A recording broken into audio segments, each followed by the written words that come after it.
Okay, so with James, we've worked on dealing with an injury that he had that presented at the time. We've looked at how that has been affected by his feet and the difference that the insoles have made. We're looking at a whole chain of movements when you're doing CrossFit. And one of the things that we noted with James when we were doing this was that his wrists had a restriction. So we've been working on that as well, but I also want to now just show, test some different areas of movement. We're going to start with the shoulders. So you can pop both elbows up. So with your elbows at 90 degrees, heels against the wall, shoulder blades against the wall, and the back of your head against the wall, yeah? So we're trying to keep the shoulder blades in contact and then see whether you can bring your back of your forearm and the back of your hand flat against the wall. So we're looking at external rotation, so absolutely fantastic. So great movement there for anything overhead. So the next test then is keeping your elbows and your shoulder blades in contact. Drop your forearms and the palms of your hand down as far as you can go. Okay, so what we'll do, we're going to look at a little technique that you can use with a partner down at the gym here. So if you bring this arm up to the 90 degrees, so we know you've got great movement going in external rotation. Internal rotation, let's see how far it goes, that's there. So there's a technique that we can use, so we come out of that position a little bit, and I just want you to push downwards about 50% of your strength, there you go. So I'm just going to resist against it equally. So we've got what we call it here is an isometric contraction, which we hold for 7 seconds, 2, 1, and relax. And then when it relaxes, I'm just going to see whether we can gain a little bit more movement. And we've got a slight bit more. So that we can come back out of the refraction, do the same again, so push down. So again, we hold it, 7, 6, 5, 4, 3, 2, 1, and relax. And a little bit more movement. So this is what's called proprioceptive neuromuscular facilitation. It rolls off the tongue. So this time we're going to do the opposite movement. So I want you to try and externally rotate, push up against my hand. So again, just hold that. It doesn't have to be a full-on wrestle because I'd lose. And we'll go 5, 4, 3, 2, 1, and relax. And again, we'll then see whether we can create any additional movement, which we can come out. There we go, a fraction. We'll do one more of those. And push gently. There we go.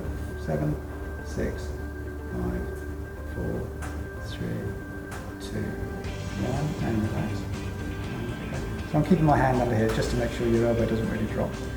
So those are the two of the techniques that we can use. One where we're using the external rotator for 7 seconds isometrically. At the end of that, we use a reflex where it should let go, it should relax to see if we can gain extra movement.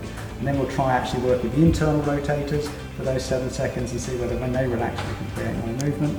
And we can also vary that with 3 seconds in either direction. I'm going to get you to push up for 3 seconds, 2, 3, push down for 3 seconds, 2, 3, push up for 3 seconds, 2, 3, push down for 3 seconds, 2, 3, and relax. And then just see whether we can confuse the living daylights out of the nervous system enough to get the muscles to let go.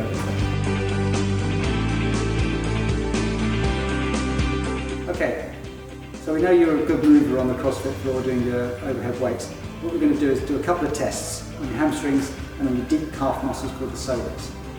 So I want you to come face onto the wall, toes against the wall and nose against the wall. So what we'll do, we'll try this. You've got your feet sort of hip width apart at the moment. Just try and go down into a squat, keeping that nose just running down level with the wall and your toes in contact with the wall and your knees probably go as well.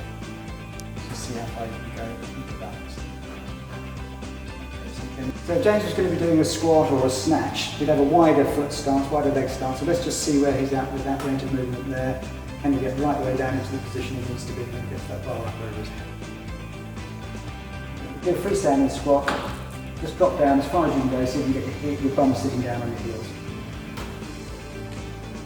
Yes, that's really quite a decent squat. This is why you are good overhead doing the snatches and things. But this is a test for the deeper calf muscle, the soleus. Flat up against the wall is more to do with the hamstring.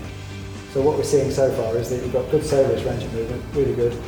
Hamstrings need a bit of work on stretching. So we've looked at hamstrings, we've looked at shoulders, we've looked at calves. Let's have a look at hips. So if you pop up, toes up to the box and bring one leg up like a standing pigeon basically.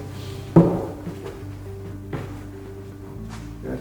And we'll see whether you can comfortably get this knee down on the block, which you can. Okay? Change legs. So what we're also looking at is whether you keep your body in a good upright position. So how does that compare in terms of a feeling for you? This is much tighter. This is tighter, this side, yeah. And if we look at you as a head-on position, your body's veered off to your left.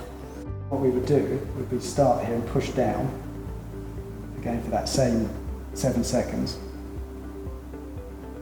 and relax. And then that drops easy. Yeah. So again, you can use the same technique as we were using on the shoulders. You could just do a gentle push up. And again, if this is something you do with a partner, absolutely not a wrestling match.